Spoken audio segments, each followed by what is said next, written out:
Ada yang masih bingung ya? Nggak ngerti belas? Oh, nggak bawa. Ya nanti kalau ada waktu sedikit kita review tentang tugasnya, dua-duanya. Hari ini kita belajar tentang teori permintaan konsumen individual. Kemarin kita sempat bahas kalau teori permintaan itu, permintaan pasar merupakan penjumlahan dari permintaan seluruh individu. Benar, masih ingat. Sip. Jadi permintaan pasar itu penjumlahan dari permintaan individu-individu. Nah, sekarang kita mau membahas tentang permintaan individu itu.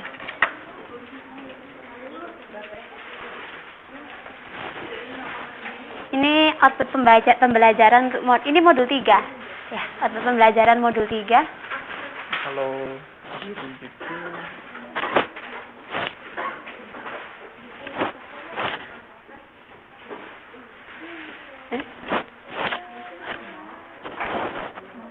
Jadi output pembelajaran untuk modul 3 ini yang pertama diharapkan nanti mahasiswa dapat mengerti tentang teori daya guna, dan yang kedua tentang kurva indifferent. Ya, ini ada dua. Nanti ada dua kegiatan belajar seperti bisa dilihat di modul. Yang pertama tentang teori daya guna atau disebut juga teori utility, marginal utility. Yang kedua adalah teori konsumsi. Kenapa? Marginal utility, nanti di sini ada. Ya. Kita refresh dulu sebelum masuk ke permintaan individu tentang hukum permintaan.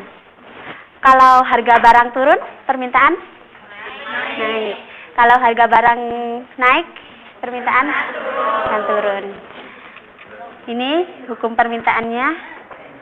Nah, mekanisme hukum permintaan ini dapat dijelaskan oleh adanya efek substitusi dan pendapatan. Bagaimana efek substitusi dan pendapatan ini nanti kita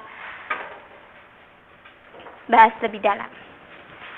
Tadi sempat saya singgung kalau permintaan pasar itu merupakan penjumlahan dari permintaan individu. Jadi misalkan permintaan akan buah jeruk dari kelas manajemen UT, maka merupakan penjumlahan dari permintaan per orang. Mbak Rita, Pak Aang, Mbak Evi, dan semuanya. Nah, perilaku individu dari setiap orang ini bisa dijelaskan oleh dua pendekatan. Yang pertama pendekatan daya guna marginal. Daya guna di sini bisa disebut sebagai utility. Kemudian yang kedua pendekatan kurva indifferent. Kalau daya guna marginal ini lebih ke matematisnya, kalau kurva indifferent ke kurvanya. Kenapa Pak senyum-senyum? Senang Pak ketemu saya. Nah, sekarang kita masuk ke yang pertama, yaitu pendekatan daya guna marginal.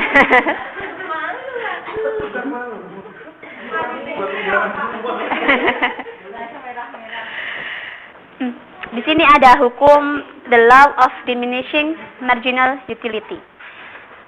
Hukum kepuasan marginal yang semakin menurun.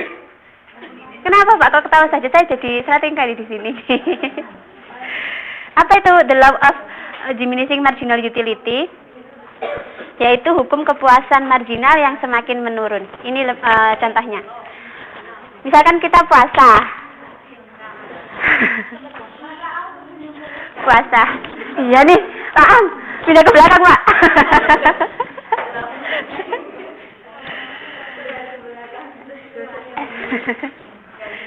Jadi saat kita puasa misalkan, kita kan haus seharian puasa. Pertama kita minum 1 gelas air. Hah?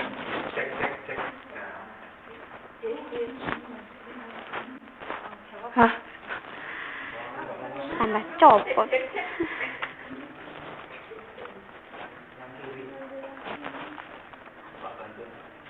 Oke.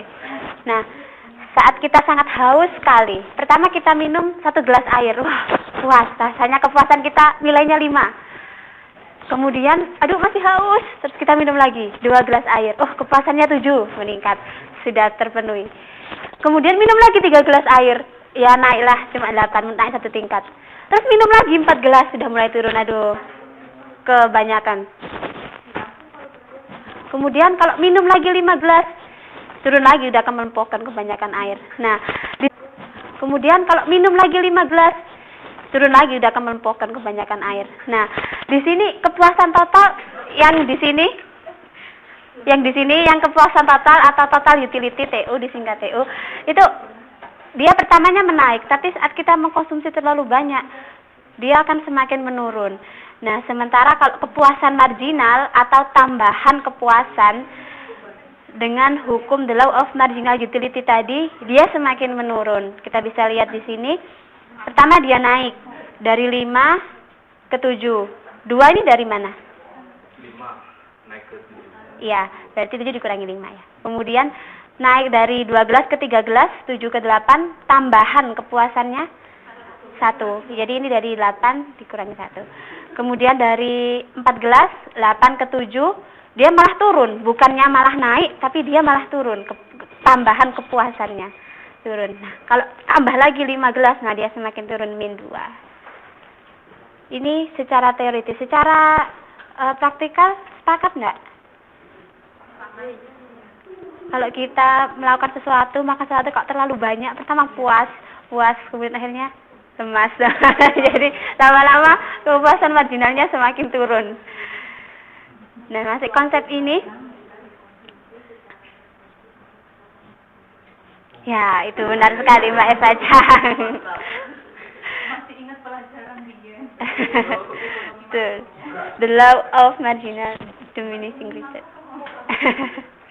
Nah, kemudian di sini ada perilaku konsumen. Saat konsumen mengkonsumsi barang, kondisi yang pertama adalah konsumen itu subjek yang rasional.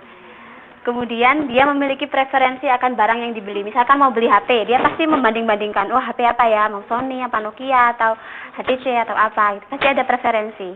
Nah, kemudian pendapatannya itu konsumen. Mungkin kalau orang sangat raya nggak terbatas ya, pendapatannya konsumen. Pendapatannya itu terbatas.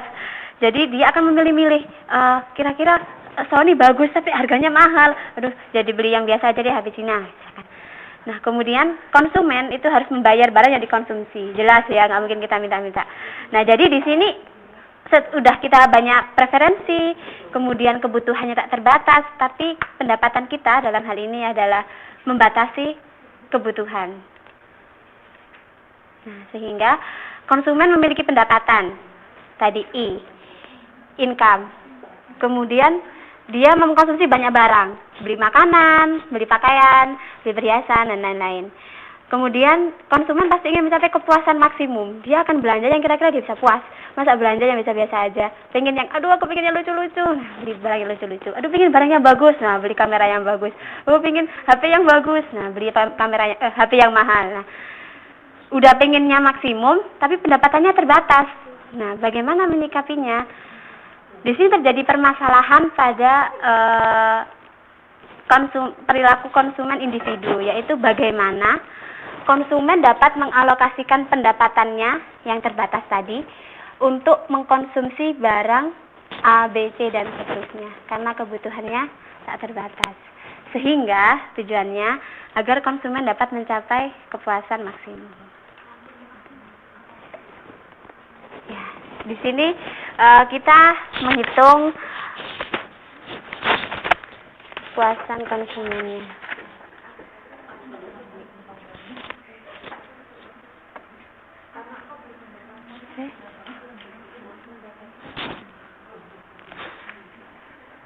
Kok tidak bisa ya?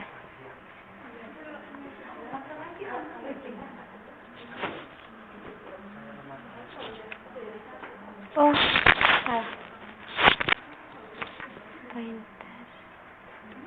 Nah, ini kita lihat di sini MUA. Udah bisa dihapus.